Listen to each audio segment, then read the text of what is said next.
Hello students, welcome to your channel Sukh EduWorld. Today we will solve next 15 questions of this question paper. Okay, I had already uploaded answers of first 30 questions and now we will cover next 15 questions in this section, and after completion of these all questions from this section I will upload one video in which I will cover all the important topics, okay, which are important from the exam point of view for HRRL, okay, for the post of junior chemist in chemical field. So whatever you can study whatever you want, but don't skip that topics because examiner is asking maximum questions from that topics, so you can read that. Okay, so now let's start. Which type of polymer is known for its high thermal stability, rigid, hard, brittle and resistant to degradation? So four options are provided. Correct option is a crossed linked polymer. Okay, so what happened, cross-linked polymers are generally known for their high thermal stability, hardness, brittleness we can say, and these also shows resistance to degradation. So the cross-linking in these type of polymers create a network type structure. Okay, network type structure, so which will provide these properties to cross-linked polymers. So first option is correct answer. In the next, which of the following parameters represents the flammability of the substances? Okay, so four options are provided. One is LFL and UFL. LFL meaning lower flammable limit and UFL meaning upper flammable limit. Okay, and second is fire point, third is flash point, fourth is auto ignition temperature. So all four options actually these are related to the flammability of substance. Okay, we can get information regarding flammability. So correct option is fourth. So what happened here, LFL and UFL. So this is lower flammable limit, this is upper flammable limit, and both defines the concentration range. Both the LFL and UFL define concentration range within which a substance can ignite. Okay, so both represents concentration range within which a substance can ignite. So um, directly we can get information regarding flammability. Second is fire point. Okay, so fire point gives us information about the temperature at which substance continues to burn, at which substance continue to burn after being ignited. Okay, third is flash point. So flash point, this is the lowest temperature. Okay, lowest temperature at which vapors of substance will ignite momentarily when exposed to an ignition source. So this is lowest temperature. I'm repeating again, flash point, from this we can get information. It is a lowest temperature at which vapors of a particular substance will ignite momentarily when exposed to an ignition source. And last one is auto ignition temperature.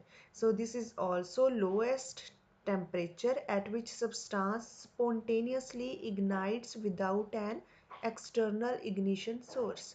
So automatically four options provide information flammable flammable characteristics of particular substance. So four options are correct and present in the fourth option. So fourth option is correct answer here. Next is the fire extinguishing method when nitrogen is used to suppress fire is termed as, and out of four options correct answer is smothering. So in smothering actually nitrogen is used to suppress a fire. Okay, so it displaces oxygen in the environment and thereby smothering the fire and preventing it from sustaining combustion. So in this what nitrogen do, it displaces oxygen in the environment Okay, thus smothering the air, smothering the fire, and prevent it from sustaining combustion.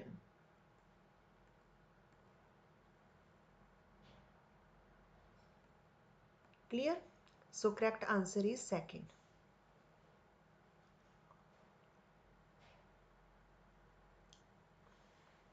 Third is next is which of the following are not natural polymers? So second answer is correct. All other are natural polymers and these are synthetic polymers.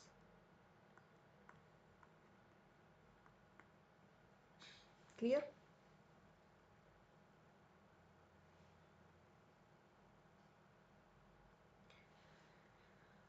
In the next question, what is the primary characteristic of a laminar boundary layer? So laminar boundary layer, in its important primary characteristic is it is thin. Okay. So a laminar boundary layer is characterized by smooth and orderly flow with layers of fluid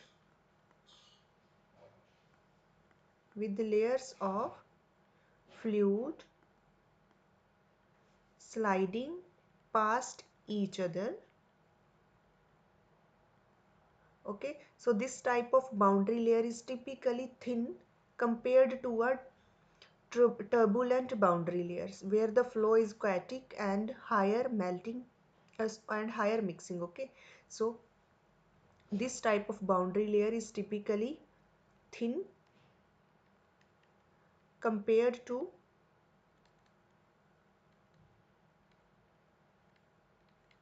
turbulent boundary layer. Okay, so turbulent boundary layer, which is where flow is chaotic and has higher mixing. So correct answer is second. Next is which of the following option is correct with respect to the following process curve statement. First is in industrial system it is used to control the variables to adjust the set point. Okay, so first option is correct. Clear? So in industrial systems, process curves are indeed used to control variables to adjust the set point. It is correct. So this is key aspect of process control where goal is to maintain the process variable at a desired value by just adjusting the control inputs. So first statement is correct. Second is process curve can be used to calculate the controller gain, integral time and derivative time. So this statement is also correct actually. So these three parameters, controller gain, integral time and derivative time, these parameters are essential for turning PID. What is PID? I had already discussed it with in previous two videos. PID, that is proportional integral derivative controller. Okay, so these three parameters are essential for turning PID controllers, which are commonly used in industrial process control. So both statements are correct and provided in third option, so this it is a correct option.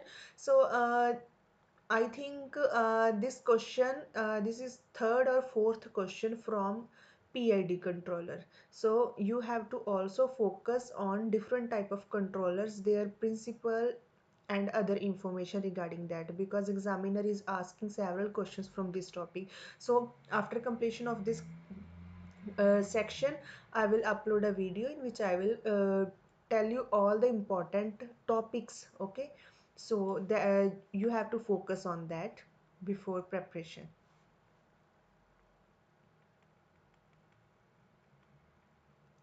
In the next, which class of fire uses water type extinguisher? water type fire extinguisher. Okay, so this is third question from class of fires. It means you have to also focus on different types of fire topic. Okay, examiner is also asking several questions from this topic. So correct answer, which class of fire uses water type? Water type of fire extinguisher, answer is class A. Okay, so class A fire involve ordinary combustible materials. It involve ordinary combustible materials, for example wood, cloths, paper and plastic. Not all, but certain plastics. Okay, so water type fire extinguishers, actually these are most effective for extinguishing class A fire, as water cools the burning material and reduces the heat. So third option is correct answer, class A. Now one more question from PID controllers. So in PID controllers, which of the following functions makes the difference between process variable and set point as 0? So in PID, that is proportional integral derivative, main function is integral function, which makes the difference between process variable and set point as 0. Okay, so in PID controller, actually integral function addresses the accumulated error over time, which helps to eliminate the difference between process variable and the set point, and it adjusts the control output based on the sum of past errors, effectively making the long-term average error 0. So fourth option is correct answer here.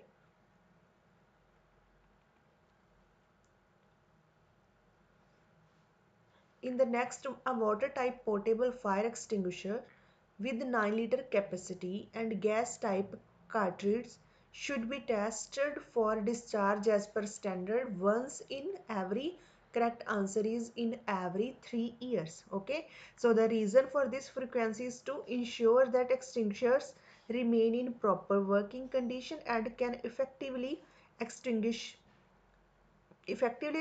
fire when needed. And over time the components of the extinguisher, such as gas cartridge, okay, and the seals may degrade or become less effective. So regular testing helps to identify and addresses any potential issue before they compromise extinguisher's performance.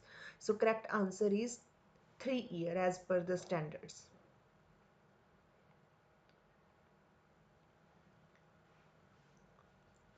Next is, which of the following byproduct is formed during the synthesis of aspirin from salicylic acid and acetic anhydride?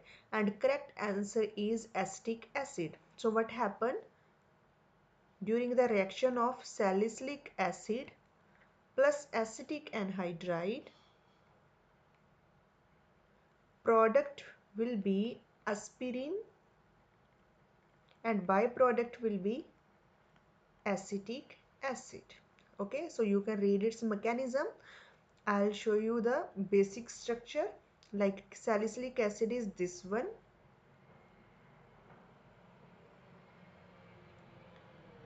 This is acidic group, carboxylic acid, and here its ortho position there is OH. This is salicylic acid will react with acetic anhydride, that is CS3, C double bond O, O, C double bond O, CS3, and during its reaction after treatment, the byproduct will be, first of all, product will be this one, that is aspirin,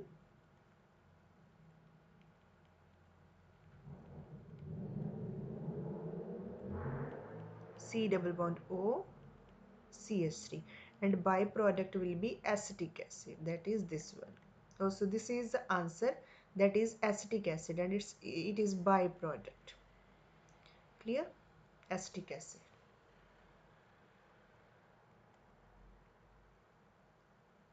In the next, which of the following is not a common method for the synthesis of synthetic polymers? So obviously correct answer is enzymatic polymerization. So enzymatic polymerization is not a common method for the synthesis of synthetic polymers. So basically enzymatic polymers is more typically used in the synthesis of biopolymers, and for the modification of this one for the synthesis of biopolymers and for the modification of natural polymers.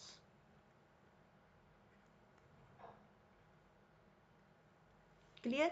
So the other methods like ionic polymerization, addition, condensation polymerization, these are common techniques in the synthesis of synthetic polymers. So this is for synthetic polymer and for synthetic polymer. Clear?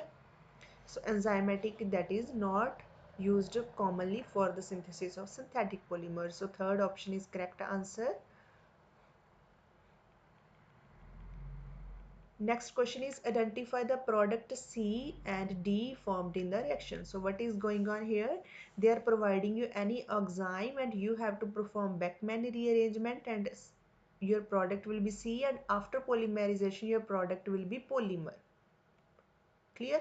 And this symbol represents formation of polymer. And this reaction actually belongs to the synthesis of nylon 6, and nylon 6 is a polymer, and this D will be product your nylon 6, and this C will be your product, that is caprolactam.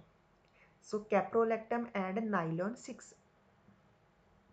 Okay, I can also show you its mechanism. So this is caprolactam and nylon 6, its structure is this one.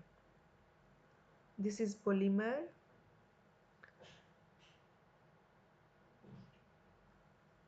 In this side there is more NH, C double bond O. So this is polymer. Okay, nylon 6. So what happened in the mechanism? First of all, this is oxime, cyclo, its name is cyclohexanone oxime. Clear? So what happened here? First of all, this oxime will interact this proton H positive that comes from water. Okay, so first of all, this oxygen of lone pair of oxygen will accept this H positive, and here we will get O positive.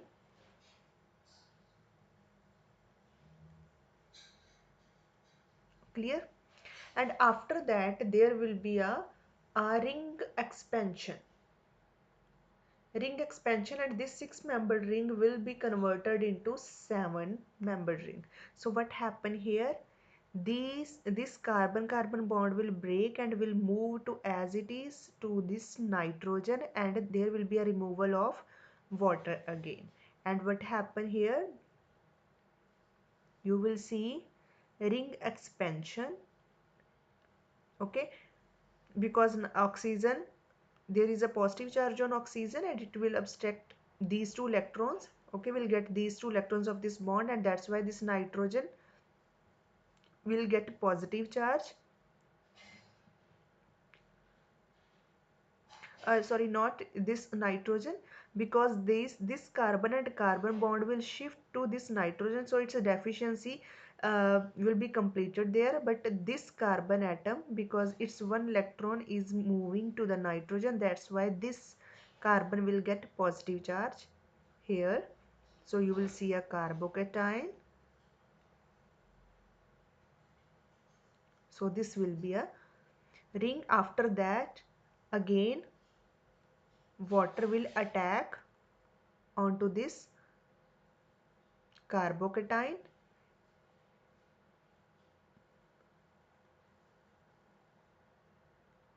Okay, so you can form this ring in this side, and what happen here? Again oxygen will get positive charge because it is attacking onto this carbocation with its lone pair, and again there will be a removal of H positive, and you will see a OH here, and at the end you will see here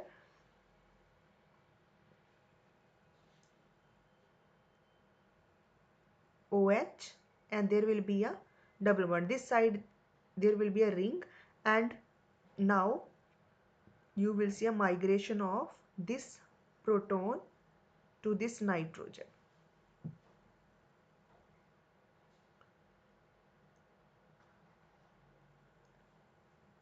This is only nitrogen, so you will see at the end you will get this one.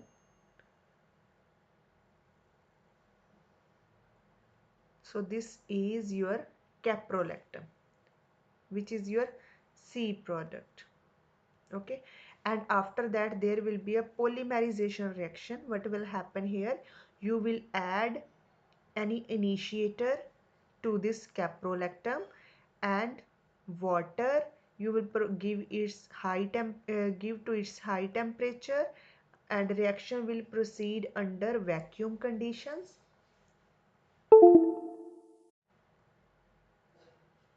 and at the end you will get this polymer, that is this, and its name is nylon 6. Clear? So first option is correct answer.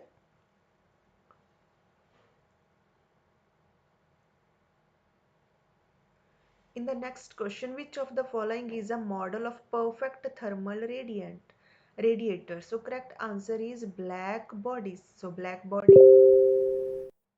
is an idealized physical object that absorbs all the incident electromagnetic radiation. Okay, so regardless whatever their frequency, their angle of incidence, and it also emits thermal radiation in a characteristic continuous spectrum that depends on body's temperature, we can say. So it is considered the model of a perfect thermal radiator. So black body is correct answer here. In the next question, mass transfer by diffusion occurs in the direction of. Correct answer is in the direction of decreasing concentration. So mass transfer by diffusion occurs in the direction of concentration gradient